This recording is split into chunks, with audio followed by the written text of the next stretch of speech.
अस्सलाम वालेकुम। स्वागत करते हैं, वेलकम खुशआमदीद आप सब लोगों को हमारे चैनल फारिक टच में। उम्मीद करते हैं सब बड़े होंगे, खुश होंगे, अच्छे बड़े होंगे। मैं आप लोग का कुदरत सलाफ फाम और आप लोग की वीडियो लेकर why iconic 1971 surrender painting was replaced in army chief lounge. अच्छा, ये वो जो आपने पिक्चर देखा होगा, न्यूज़ में चल रहा था, वो जो पीछे जो पिक्चर लगाया था उसको मेरे ख्याल से हटाया गया है, रिप्लेस किया गया है।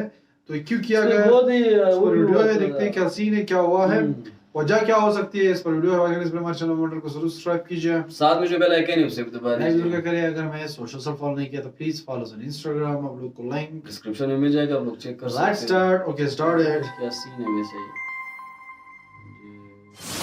16 दिसंबर 2024 इंडियन आर्मी ने आर्मी चीफ के लॉन्च में मौजूद आइकॉनिक 1971 सरेंडर पेंटिंग को एक न्यू पेंटिंग से रिप्लेस कर दिया। इसके बाद इंडियन आर्मी और गवर्नमेंट को अपोजिशन और कई मिलिट्री वेटरन्स की तरफ से काफी बैकलैश मिला, जिसने एक बड़ी कंट्रोवर्सी का रूप ले लिया।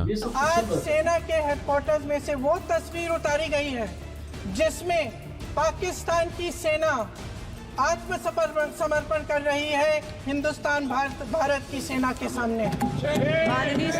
मैं हूं अंकित कौशिक और आज की वीडियो में हम इसी कंट्रोवर्सी को डिकोड करते हुए ये समझने की कोशिश करेंगे कि इंडियन आर्मी ने आखिर ऐसा क्यों किया और क्या ये स्टेप लेना सही था या नहीं। तो वीडियो को लास्ट तक जरूर देखें। वीडियो को अच्छे से समझने के लिए मैं आपको बता दूं कि 1971 की विक्ट्री इंडिया के लिए एक हिस्टोरिक माइलस्टोन है। दिसंबर 16 पूरे देश में विजय दिवस के रूप में मनाया जाता है। रिपोर्ट्स के मुताबिक 1971 के वॉर के दौरान लगभग 3900 इंडियन सोल्जर्स वीर गद्दी को प्राप्त हुए और 9851 घायल हुए थे। 16 दिसंबर 1971 वही दिन था जब पाकिस्तान ने ढाका में इंस्ट्रूमेंट ऑफ सरेंडर साइन किया, जो 13 दिन के इंडिया पाकिस्तान वॉर के बाद हुआ था। इसका नतीजा ये रहा कि 93,000 से ज्यादा पाकिस्तानी सोल्जर्स ने इस दिन सरेंडर किया और पाकिस्तान आर्मी की इंडियन फोर्सेस के सामने पूरी तरह से हार हो गई थी। इस हिस्टोरिक मोमेंट को डिपिक्ट करने के लिए 1971 बांग्लादेश वॉर के सरेंडर की एक पेंटिंग आर्मी चीफ के लॉन्च में इंस्टॉल की गई थी, लेकिन हाल ही में इस पेंटिंग को एक नए आर्टवर्क से रिप्लेस कर दिया गया है, जिसका टाइटल है कर्म क्षेत्र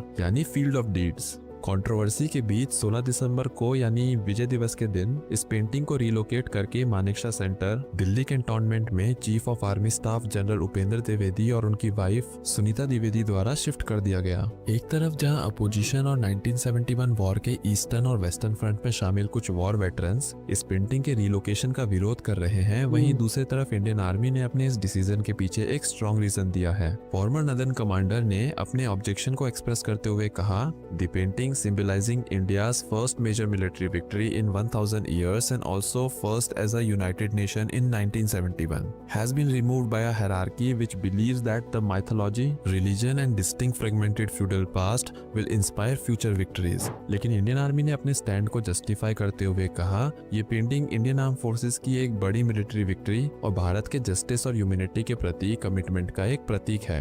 इस पेंटिंग को मानेकशा सेंटर न्यू दिल्ली में शिफ्ट करना इसलिए जरूरी था क्योंकि यहाँ का फुटफॉल काफी ज्यादा है as compared to army chief launch, और क्योंकि मानेकशा सेंटर पर इंडिया और अब्रॉड से काफी डाइवर्स ऑडियंस और डिग्नेटरीज आते हैं, तो ये पेंटिंग इस हिस्टोरिक मूवमेंट के प्रतीक को और ज्यादा लोगों तक पहुंचाएगा। आर्मी चीफ के लॉन्च में लगी न्यू पेंटिंग पैंगोंग लेक को हाईलाइट करती है, जो इंडिया चाइना बॉर्डर पर मौजूद है और इंडियन आर्मी की ऑफेंसिव कैपेबिलिटीज को शो करती है। इस आर्टवर्क में पैंगोंग लेक के अलावा मॉडर्न मिलिट्री एसेट्स जैसे boats, all terrain vehicles, tanks और अपाचे हेलीकॉप्टर्स को दिखाया गया है।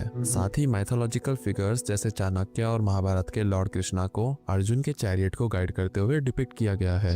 ये स्ट्रेटेजिक सिंबलिज्म चाइना को एक स्ट्रॉन्ग मैसेज देता है और इंडियन आर्मी के फोकस में एक बड़े शिफ्ट को रिफ्लेक्ट करता है। पिछले कई दशकों तक आर्मी चीफ के लाउंज में 1971 इंडो पाकिस्तान वॉर की एक हिस्टोरिक पेंटिंग डिस्प्ले की गई थी, जो इंडिया की विक्ट्री और पाकिस्तान पर उसकी मिलिट्री सुप्रीमेसी का प्रतीक थी। लेकिन अब नई पेंटिंग एक अलग ही कहानी सुना रही है, जो इंडियन आर्मी की मॉडर्न वॉरफेयर कैपेबिलिटीज और चाइना के बढ़ते प्रभाव को काउंटर करने के इवॉल्विंग फोकस पर जोर देती है। डिफेंस एक्सपर्ट्स जैसे मेजर जनरल अशोक कुमार का कहना है कि ये चेंज आर्मी के ट्रांजिशन को दिखाता है, कन्वेंशनल वॉरफेयर से लेकर कॉम्प्लेक्स चैलेंजेस तक, जो चाइना के इन्फ्लुएंस की वजह से सामने आए हैं। ये आर्टवर्क एडवांस मिलिट्री पावर और एशियंट फिलोसफिकल हेरिटेज का टैंक्स, बोट्स, हेलीकॉप्टर्स और ऑल टेरेन व्हीकल्स जैसे कटिंग एज वेपनरी के साथ चाणक्य और लॉर्ड कृष्णा, जो लीडरशिप और धर्म के प्रतीक हैं, को शोकेस किया गया है। ये आर्मी के मिशन को इंडियन फिलोसफिकल ट्रेडिशन के साथ अलाइन करता है और जस्टिस और ड्यूटी के प्रति आर्मी के कमिटमेंट को एम्फसाइज करता है। इस पेंटिंग में आर्मी, नेवी और एयरफोर्स के सिनर्जी को भी हाईलाइट किया गया है, जो मॉडर्न वॉरफेयर के इंटीग्रेटेड अप्रोच को रिप्रेजेंट करता है। अपाचे हेलीकॉप्टर्स, एडवांस टैंक्स और इंडिजिनियस वेपनरी का इंक्लूजन इंडिया के सेल्फ रिलायंस और टेक्नोलॉजिकल इवोल्यूशन के कमिटमेंट को अंडरलाइन करता है। ये एक फ्यूचर रेडी फोर्स की तस्वीर दिखाता है जो लैंड, सी और एयर पर शिफ्ट और डिसाइसिव एक्शन लेने के लिए तैयार है।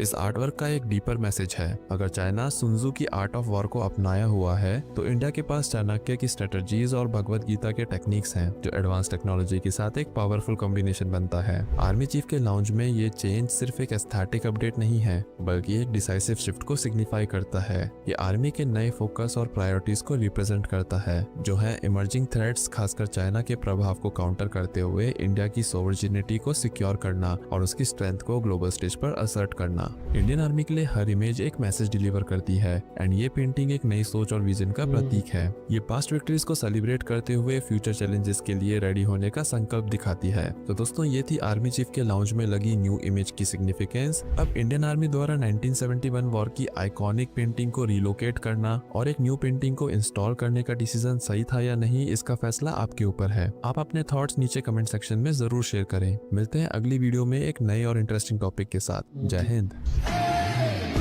तो ये वीडियो वीडियो से ये सब कुछ अच्छा। हुआ था 2-3 दिन पहले, ये सब कुछ चल रहा था न्यूज में। मैं भी है ना कि यार ये क्या हो गया, क्यों हो गया, ये क्यों किया होगा, मतलब रीजन पता नहीं अच्छा, था। ये आर्मी लॉन्च में जो पहले था, तो इस वजह से इनको अभी वहां से हटा दिया गया। अभी वो पता नहीं कौन जगह, दूसरी जगह जो बड़ी जगह थी उधर इस वजह से रखा है क्योंकि वहाँ पे काफी लोग विजिटर्स आते हैं, Yes. तो वहाँ पे बड़े ऑडियंस को दिखने के लिए कि काफी मल्टी जो सब promoting कुछ ज्यादा नेशनल ही हो जाता है लोगों को, मतलब पता लोगों चले। को दिखाने के लिए वहाँ पे और भी पेंटिंग्स है, तो ये भी वहाँ पे लोगों को पता चले किस तरह हम लोगों ने इस तरह फाइट किया होती है, हम लोग जीते थे। ये वही पेंटिंग है जो न्यू पेंटिंग लगाई गई है आर्मी चीफ लॉन्च में, जो है वो जो मॉडर्न जो उनकी कैपेबिलिटीज है, जो वो उन सबको दिखाने के लिए वो वहाँ पे अभी लगाया गया है।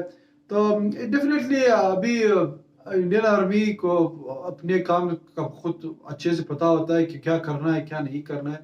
पॉलिटिशियन से ज्यादा तो चालाक, स्मार्ट, इंटेलिजेंट तो आर्मी वाले ही होते हैं। Yes, वो ये एक रियलिटी है।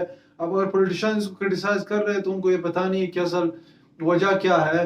तो इन्होंने जो है हटाया हुआ है, इस वजह से हटाया हुआ है कि अगर आर्मी लॉन्च में है तो यहाँ पे इतना लोगों को शो नहीं हो रहा है जितना वहाँ पे जो न्यू जगह पे लोग जो रिलोकेट कर रहे हैं वहाँ पे एक बड़े ऑडियंस को वो दिखेगा। जो विजिटर्स आएंगे, जो देखेंगे वहाँ पे मल्टी, जो कहते हैं कि मल्टी नेशनल जो लोग आएंगे काफी कंट्रीज से, तो वो लोग देखेंगे। तो ये वाकई में वो है जीनियन बात है, लॉजिक वाली बात है। पहले वहाँ पे जो है सिर्फ लोगों कभी कभी वो फोटोशूट होती थी उसमें शो होता था, अब जो है वहाँ पे हर कोई जो आएगा वो सामने सामने बराह रास्त लाइव देखेगा।